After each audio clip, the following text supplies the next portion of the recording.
Ingat, ini rumus. Di saat kita ingin mengajak seseorang, harus memandang orang lain dengan pandangan merendahkan. Seorang guru kalau memandang murid dengan pandangan merendahkan, tidak akan mengirim ilmu. Kalau rumusnya didapat, rambu-rambunya didapat, belajar gampang. 5 menit cukup nanti. Makanya mukaddimah yang panjang, nanti ilmunya 5 menit saja sudah selesai, tidak usah banyak-banyak. Baik, kemudian rambu-rambu bagi yang belajar. Rambu-rambu bagi yang belajar harus ada mahabbah dan adab kepada seorang guru. Sama, guru harus punya mahabbah dan adab kepada murid. Guru punya adab kepada murid, bukan murid tok yang beradab kepada guru. Imam Ahmad itu kalau sama muridnya hormat banget. Kalau menegur tuh pelan-pelan bisik. Negurnya halus. Gurunya beradab sama murid. Guru beradab sama murid, muridnya harus beradab sama guru. Jadi kalau bagi murid, kalau kita menjadi murid, apa yang harus ada pada kita agar ilmu mudah kita dapat? Sederhana, harus ada mahabbah, ada cinta di hati kita kepada sang guru, dan ada adab. Mahabbah itu ditandai, mahabbah ditandai apa? Kita sering mendoakan guru kita.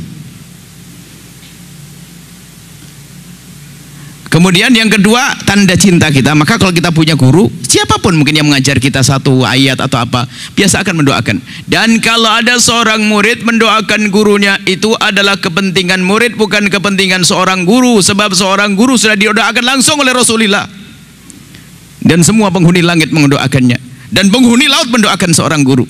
Maka kalau kita bisa mendoakan guru, keberuntungan bagi kita. Kemudian yang kedua, jangan membicarakan kejelekan seorang guru. Kalau kita melihat kejelekan seorang guru, anggap itu adalah musibah besar bagi seorang murid. Bencana seorang murid, tantangan berat seorang murid kalau dibukakan oleh Allah aib gurunya. Naudzubillah. Hilang cinta saat itu. Makanya orang-orang dahulu itu kalau dibukakan aib gurunya itu menangis dosa. Kekotoran hatinya langsung dikoreksi.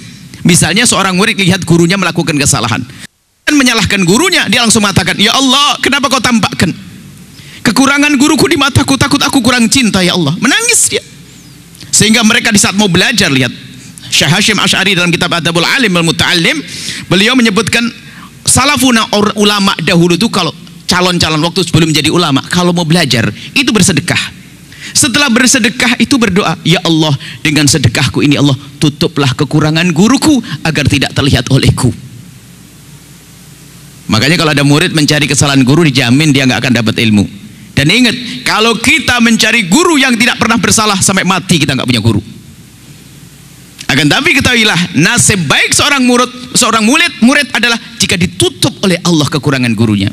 Kenapa? Agar semakin cinta. Lah kalau sudah murid punya bekal cinta, jangan bicarakan kejelekan guru, bicarakanlah kebaikan guru. Kalau kita sering membicarakan kebaikan seorang guru, maka ketahuilah teman kita yang mendengar pun ikut senang, akhirnya dia ikut. Maka ada istilahnya membaca manakib. Manakib itu adalah kisah, mengagumkan kisah baiknya seorang guru. Manakib, sebutkan guru kita, guru Al-Quran kita, Masya Allah dia soleh, dia gini-gini. Kalau kita bercerita kepada sahabat kita akan terpesona. Setelah dia terpesona akan ikut dia. Lihat, mengajak orang dalam kebaikan. Tapi kalau kita ngomongin kejelekan seorang ustadz, lihat, kita tidak akan dapatkan ilmu. Ada mahabbah. Maka kalau sudah orang mahabbah, adab tata krama itu, adab itu disesuaikan ya. Adab itu ya tata krama, kita mengerti, mendengar, patuh, sopan santun. Kalau seorang murid tidak punya adab dan tidak punya cinta kepada guru, biarpun yang mengajar seorang wali kutub, wali besar pun nggak akan bisa dapat ilmu. Yang ngajar Syekh Abdul Qadir Jailani nggak akan dapat ilmu. Bahkan biarpun yang mengajar Nabi Muhammad SAW, maka ketahuilah dia tidak akan dapatkan ilmu karena tidak punya mahabbah. Ada contoh, alim, hebat, pinter, cuma tidak punya adab dengan Rasulullah, tidak punya mahabbah dengan Rasulullah, maka menjadilah dia Ustadz Abu Jahal. Tahu? Kenal? Abu Jahal itu alim. Tidak ada ayat Al-Quran turun kecuali dia hafal. Tidak ada Nabi bersabda kecuali dia tahu. Bahkan begitu hebatnya Abu Jahal, rajinnya belajar dari Nabi. Kalau dia pergi jauh, dia membayar orang untuk duduk dengan Nabi Muhammad agar tidak ada kalimat yang terlewat dari lisan Nabi. Cuman tujuannya bukan untuk mencari kebaikan, tapi tujuannya untuk mencari-cari kejelekan Nabi yang tidak pernah ada. Karena di hatinya tidak ada cinta. Lihat, padahal dia dengar firman Allah, dengar suara Nabi yang indah, dan melihat akhlak Nabi yang mulia. Karena di hatinya tidak ada cinta, maka nggak ada ilmu.